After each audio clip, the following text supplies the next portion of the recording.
ವೀರಭದ್ರ ಸ್ವಾಮಿಗಳ ಮಹಿಮೆ ನಿಮ್ಮ ಹೆಸರಲ್ಲ, ನಿಮ್ ಜನ್ಮ ಜಾರಾಡೋ ಶಕ್ತಿ ಹೇಳಲ್ಲ ನಿಮ್ಮ ಹೌದಾ? ನನ್ ಜನ್ಮ ಜಾಸ್ತಿ ಆಯ್ತಾ? ಜೀವನದಲ್ಲಿ ತುಂಬಾ ನೊಂದ್ಬಿಟ್ಟಿದ್ದೀನಿ. ನಾನು ಉದಾಹರಣೆ ಆಗೋಂಗೆ ಏನಾದ್ರು ಮಾಡಿ. ಚಿಂತಿಸದ ಬಾಲೆ ನಾನ್ ಕಳೆಯುವೆ ನಿನ್ನ ಕಷ್ಟದ ಕೊಳೆ, ತೆಗೆದುಕೊಳ್ಳಿ ಕಮಂಡಲ್ಲಿ ನೀರನ್ನು ಅಡಗೆ ಹಚ್ಚಿ. ನೋಡಿ, ನಿಮ್ಗೆ ಪಾದ ಪೂಜೆ ಮಾಡ್ಬೇಕು ಅಂದ್ರೆ ನಿಮ್ಮನ್ನ ಮನೆಗೆ ಕರ್ಕೊಂಡು ಹೋಗಿ ಪಾದ ಪೂಜೆ ಮಾಡಿ ನಿಮ್ಮ ಸೇವೆ ಮಾಡ್ಬೇಕು. ಏನಾದ್ರು ನನ್ನ ಮೈಗೆ ಆ ದೇವರು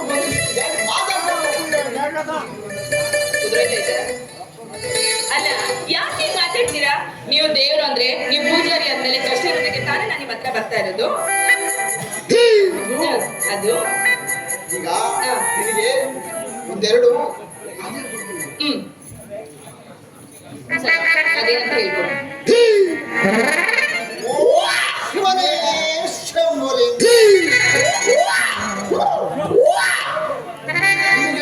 ನಿಮ್ದು ಬಾರಿ ಕಷ್ಟ ಆಮೇಲೆ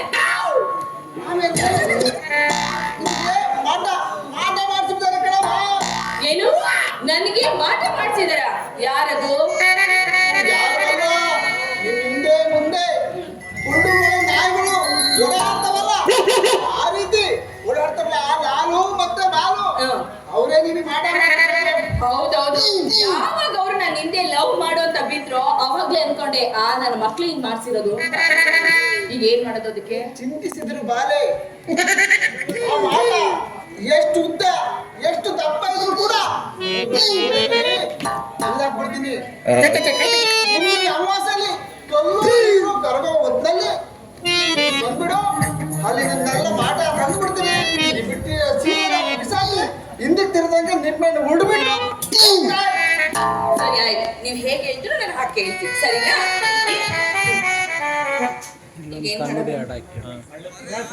ಮೊದಲು ಮೊದಲು ಮೊದಲು ಹಳ್ಳದ ಪೂಜೆ, ಹಳ್ಳದ ಪೂಜೆ, ಅನಂತರ ಮಾಟ ಕೇಳಿವೆ. ಮೊದಲು ನೀವು ನಮ್ಮ ಬಸವನ ಸನ್ನಿಧಿಯಲ್ಲಿ ಬಂದು ನಮ್ ಕೂಡ 3 ದಿನ ಮಲಗಬೇಕು. ನಿಮ್ ಜೊತೆ 3 ದಿನ ನಾನು? ಆಮೇಲೆ ನಾವು ನಿಮ್ಮನೆ ಬಂದು 3 ದಿನ ಮಲಗಬೇಕು.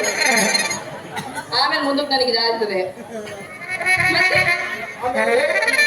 ನಾನು ಮತ್ತೆ ಬಾವಿದಾರಲ್ಲ ಅವರೆಲ್ಲ ಮರ್ತ್ಬಿಡು, ಅವರು ಮೋಸಗಾರರು.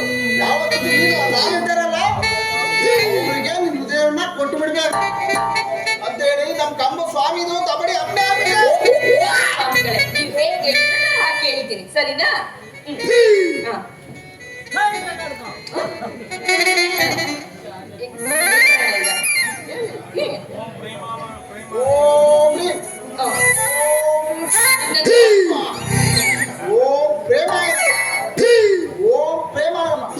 ಚಿಂತಿಸಬೇಕು. ಪ್ರಿಯಕರನ್ನ ಈಗಲೇ ನಿನ್ನ ಕಣ್ಮುಂದೆ ನಾನು ಧರಿಸ್ತೇನೆ. ಮುಚ್ಚಿಕೊಂಡು ಧ್ಯಾನವನ್ನ ಮಾಡ್ತಾ ಇರು. ಬೇಗ ಕರ್ಕೊಂಡು ಬರ್ಬೇಕು. ಕಣ್ಣು ಬಿಡಬಾರ್ದು. ಸರಿ ಆಯ್ತು.